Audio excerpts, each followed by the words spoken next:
Yaitu tidak bosan-bosannya untuk menanyakan hakikat Tuhan, Bu ya. Karena apa? Karena saya otaknya masih blending, Bu ya. Maka jadi Bu ya, maka durung tadi lunglit atau barung kalau kulit, durung ketemu karo Gusti Allah, durung ketemu karo Tuhan. Tapi zaman bengen waktu kerja rodi, kerja robusa, akeh sih. Kayak balung karo kulit, tapi nggak tahu itu udah ketemu Allah atau belum. Punten Bu ya.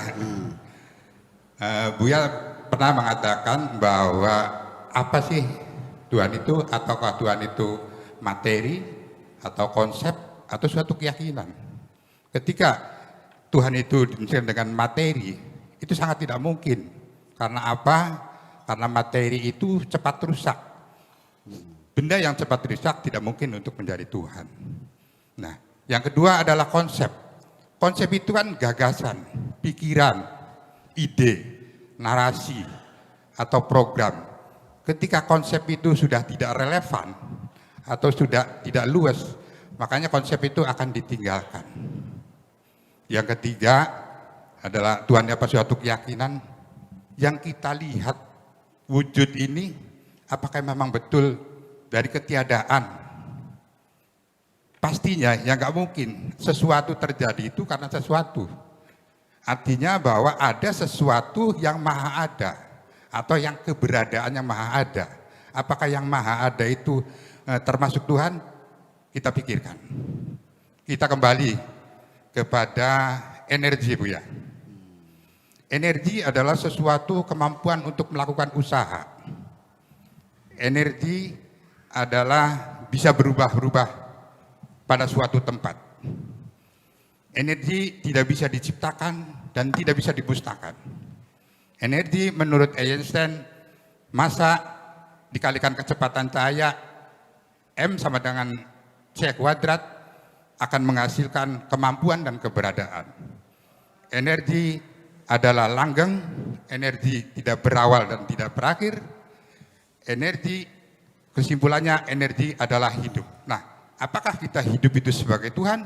Mari kita pikirkan. Apakah kita belajar daripada kehidupan? Yang menjadi pertanyaannya, Bu ya, sejak kapan peradaban manusia itu mencari Tuhan? Terima kasih, Bu ya, mohon penjelasan. Wassalamualaikum warahmatullahi wabarakatuh. Waalaikumsalam warahmatullahi wabarakatuh. Jadi begini saja persoalannya, mah. Sekarang kita punya komputer kan, ada software, ada hardware. Yang kita lihat itu adalah hardware-nya, kabel yang malang melintang tuh, ya kan, solderan, ya kan gitu, semuanya. Tapi software-nya kan bisa dilihat nggak? Enggak kan? Kita menginstal Google, ya. Akhirnya kita bisa berselancar melihat kota-kota di dunia. Sampai gang-gangnya, sampai jalannya, sampai sungainya, semuanya kelihatan semuanya. Lihat dari atas, dari bawah sampai semuanya. Ini jalannya juga kelihatan nih, pakai di Google tuh. Kadang pinggannya kita buka gitu kelihatan. Kok canggih banget ya? Di mana? Kelihatan enggak barangnya? Enggak kan? Udah. Kita melihat ada orang sholat. Apa yang kau lihat? Itu bukan sholat yang kamu lihat. Orang yang sedang melakukan sholat. Sholatnya kelihatan enggak? Enggak. Jadi sholat itu fisik atau suatu sistem? Iya. Kita yakin orang itu sedang melakukan sholat. Karena ada rukunya, ada sujudnya, ada i'tidalnya, ya. Ada takbirnya, ada salamnya, oh dia sholat, ya udah sholat. Sholatnya nggak kelihatan kok. Nah makanya ketika kita melihat Allah itu kelihatan nggak? Ya nggak kelihatan. Yang kita apa? Yang kita adalah makhluknya. Yang bergerak ini, matahari yang berputar, ya bumi yang berrotasi. Iya, bumi yang berevolusi mengelilingi matahari, matahari yang sering berputar, wa kullun fi falakin yasbahun, saling mengitar dalam bentuk galaksi-galaksi dan sebagainya. Semua pergerakan-pergerakan itu yang kita lihat. Tapi yang menciptanya kelihatan enggak? Enggak kan? Jadi ruku, sujud itu kan dicipta oleh sistem sholat yang sudah disepakati, kan begitu? Itulah makanya ada satu mazhab namanya panteisme. Panteisme itu bahasa Arabnya wahdatul wujud. Seperti yang diyakini oleh Syekh Siti Jenar, oleh Al-Hallaj dan pengikut-pengikutnya, bahwa alam ini adalah manifestasi dari ketuhanan. Jadi alam ini adalah bagian dari ketuhanan yang bisa kelihatan kita. Tuhan yang hakikinya tidak bisa kita lihat. Yang kita adalah kesatuan Tuhan dengan alam semesta ini. Kan menjadi masalah. Kita bicara di sana, kita juga disalahkan. Kita bicara ini disalahkan. Itu kadang-kadang juga saya punya pendirian begini. Ini menjadi sulit. Ketika kita mengatakan tidak kenal Allah, disebutnya kita kafir. Kalau kita bilang kenal Allah, kita disebutnya murtad. Jadi gimana? Baiknya dijawabnya, kenal atau tidak kenal? Kalau tidak kenal disebutnya kafir. Kalau kenal disebutnya jadi sulit. Jadi artinya antar umat Islam sendiri ini pertengkaran sangat keras sekali. Sampai memakan korban, nyawa, ribuan korbannya. Perdebatan tentang akidah semacam ini. Yang semuanya adalah kira-kira mereka semua kok. Termasuk Quran itu makhluk atau bukan makhluk. Ini jadi masalah. Korbannya 10.000 orang Mu'tazilah yang dibantai, dipenggal kepalanya oleh orang ahli sunnah wal jamaah. Kejam. Begitu Mu'tazilah menang juga sama, orang sunnah jamaah dibantai juga, bolak-balik sama akhirnya. Nah, ini masalah akidah, masalah Quran, masalah qada dan qadar, masalah seseorang melakukan dosa. Apakah pasti nanti dihukum? Orang melakukan kebaikan, apakah pasti dapat pahala? Ada kelompok umat Islam yang mengatakan kita kembalikan kepada Allah. Allah punya kuasa. Orang berbuat baik dihukum, orang berbuat jahat dikasih pahala. Pokoknya terserah Allah. Ini namanya kaum Murji'ah. Murji'ah itu adalah menyerahkan semuanya persoalan kepada Allah semuanya itu. Itu juga sama, dibantai juga. Jadi ya seperti itu. Nah, jadi pada akhirnya pertanyaan yang terakhirnya tuh. Sejak kapan peradaban mencari Tuhan? Iya, yang terakhir sebelum pertanyaan terakhir. Apakah Tuhan itu berupa materi, konsep atau keyakinan? Terakhir lagi, kalimat yang terakhir dulu. Yang terakhir, sejak kapan peradaban mencari Tuhan, itu aja. Oh iya, yaitu. Jadi sejak kapan peradaban atau agama itu dimulai? Itu sejak zaman manusia masih hidup primitif. Nabi Adam itu hidupnya primitif atau modern ya? Primitif. Nabi Adam itu makanya daging mentah atau digoreng dagingnya? Nabi Adam pakai kotek atau pakai sarung? Kalau dia manusia pertama masih sendirian, ya pasti belum ada bata, belum ada gendeng, belum ada kipas, belum ada listrik. Sendirian. Dan baju juga belum ada. Pernah bertanya nggak begitu? Nah, Nabi Adam sendiri sebagai makhluk yang hidup di zaman primitif sudah bertuhan kok. Ya. Sejak kapan? Sejak manusia ada di bumi melihat fenomena alam semesta dengan musim yang berganti, dengan halilintar, dengan terik matahari, dengan apalagi gempa bumi, dengan tsunami, dan bencana-bencana alam yang lainnya, apakah itu tektonik, apakah itu vulkanik dan sebagainya, itu semuanya mendorong manusia berpikir pasti di sini ada kekuatan besar yang mengatur alam semesta. Jadi sejak kapan orang beragama? Sejak awal manusia hidup masih primitif, itu manusia sudah beragama. Agar seperti apa? Ya sesuai dengan pikirannya dong. Yang penting bertuhan. Kalau menemukannya sungai, ya Tuhannya sungai. Menemukannya pohon yang besar, ya pohon. Di sini juga banyak kan pohon yang dibungkus kain putih kan. Apa namanya tuh? Kebuyut. Biasanya pohon beringin ya. Biasanya. Atau pohon itu apa? Gayam tah. Luwak. Pohon baru. Iya, dibungkus-bungkus, ada menyannya gitu. Saya ada menyan, ada nasi goreng, ada kopinya, ada cerutu, ada telur, ada rokok. Apa lagi itu? Kembang ya, kembang mawar, kembang melati, kembang kenanga dan sebagainya itu semuanya. Ya kita hormati aja. Mereka pasti ada Tuhan kok. Ya.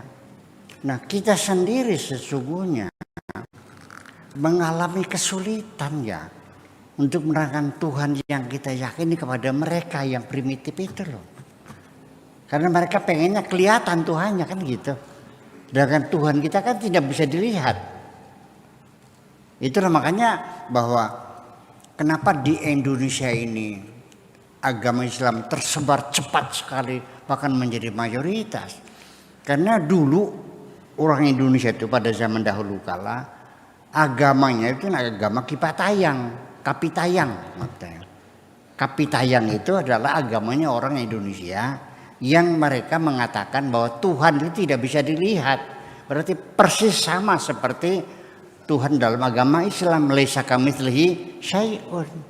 Itu aja persoalannya kok. Di sampingnya memang jasa para penyebar agama juga ya punya peran penting juga. Tapi dasar pijakan pertamanya karena Tuhannya sama gitu. Itu laisa kamitslihi syai'un, Tuhan itu tidak seperti apa-apa dan tidak bisa dibayangkan. Makanya saya mengatakan kembali, kita meyakini itu adanya Tuhan itu nggak perlu bukti kok. Nggak perlu pakai dalil. Udah pakai logika aja dengan perasaan saja. Karena bagaimanapun kalau dalilnya adanya Tuhan adalah berdasarkan alam semesta, alam itu ciptaan Tuhan, dan alam itu minal mumkinat, bisa ada bisa tidak, betul nggak? Alam itu wajib atau mungkin adanya? Mungkin dong. Kalau Allah bikin ya ada, kalau tidak bikin tidak ada keharusan Allah tidak bikin dan tidak ada keharusan Allah tidak bikin. Tidak ada keharusan Allah bikin atau Allah tidak bikin alam semesta ini. Karena itu mungkinat, tapi Allah itu wajibul wujud. Mana mungkin sesuatu yang mungkinat membuktikan terhadap wajibul wujud, kan begitu. Jadi yang membuktikan adanya kolong adalah ranjang. Ranjang yang membuktikan adanya kolong, bukan kolong membuktikan ranjang. Mana buktinya ranjang? Karena ada kolong. Yang ada, mana buktinya kolong ada? Buktinya ranjang dipasang, ada. Di bawahnya itu namanya kolong. Jadi yang wujud mana? Ranjang. Yang wujud yang aslinya hakiki itu. Kalau kolong adalah wujud nisbi. Jadi kita ini semua wujudnya wujud nisbi. Sama dengan kolong kan begitu. Tapi awas jangan dibilang kata Buya Tuhan seperti ranjang ya.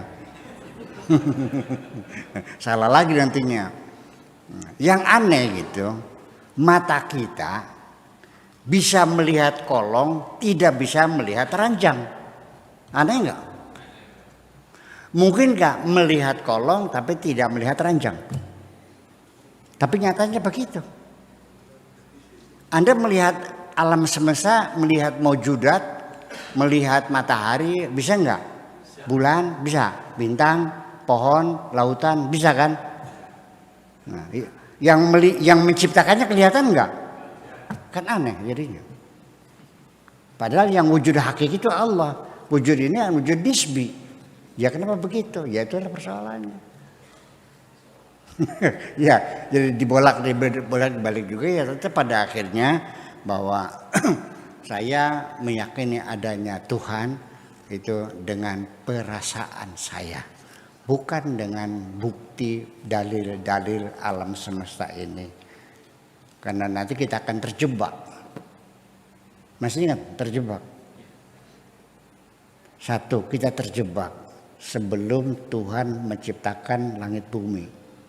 Ada Tuhan enggak? Buktinya mana? Yang ada. Setelah Tuhan, nanti yang kedua,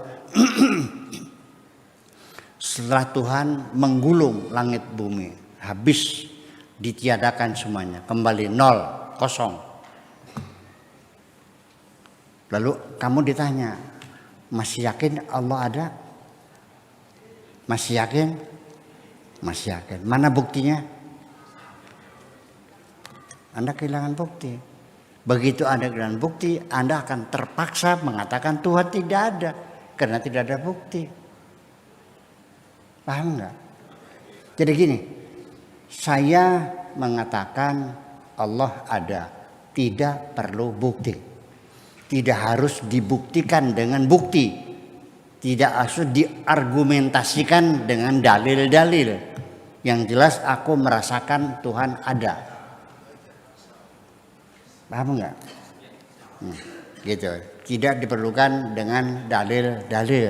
Karena Tuhan tidak memerlukan dalil. Tuhan tidak pernah terikat dengan hukum kausalita. Sebab akibat. Karena Allah adalah sebagai prima kausa. Ya. Tidak bisa dipertanyakan mengapa. Tuhan tidak boleh ditanya mengapa. Apapun yang dilakukan Tuhan tidak boleh dipertanyakan mengapa. La yus'alu amma yaf'alu wa hum yus'alun. Tidak boleh ditanya kenapa Allah berbuat ini. Tetapi kamu semua manusia harus dipertanyakan kenapa kau lakukan ini. Kan begitu. Kamu sedang berjalan naik motor. Lalu ditanya mau kemana Bung? Nggak tahu. Orang waras nggak? Nah, kamu lagi apa duduk sini? Nggak tahu. Harus ada jawabannya. Kemana kamu? Cadar pinggan. Untuk apa? Mau ngaji. Sama siapa? Mau wirsakur. Ya kan begitu. Kamu kenapa duduk di sini? Ya sedang nunggu. Nunggu siapa? Nunggu teman. Jadi apapun yang kita lakukan harus ada jawaban. Mengapa? Kalau kita tidak ada jawabannya berarti kita orang gila. Nah kalau Allah tidak boleh dipertanyakan. Mengapa? Kenapa orang yang sholatnya rajin banyak hidupnya barat buat makan aja susah. Tapi kenapa orang Tionghoa yang tidak pernah sholat kok kaya-kaya? Sok nanya sama Allah. Tampak sih. Itu persoalannya. Udah Allah yang berkuasa. Ya, itu persoalannya. Jadi kita kembali lagi pada pertanyaan tanah. Serba sulit bagi saya. Satu tadi yang menjadi kesulitan itu kita melihat kolong. Mata kita bisa melihat kolong, tapi tidak bisa melihat ranjang. Kita bisa melihat makhluk, tapi kita tidak bisa melihat khalik. Padahal makhluk wujudnya nisbi, khalik wujudnya sifatnya wajib. Tapi mengapa demikian? Itulah persoalannya. Maka kita meyakini adanya Tuhan bukan dengan dalil, bukan dengan bukti. Yang dipastikan adalah Tuhan ada dan tidak perlu dalil. Ya. Orang yang berpaham panteisme, alam semesta ini adalah merupakan kesatuan dengan Tuhan juga. Berarti kita melihat alam sama dengan melihat Tuhan. Itu persoalan. Oke, makasih gitu aja. Iya.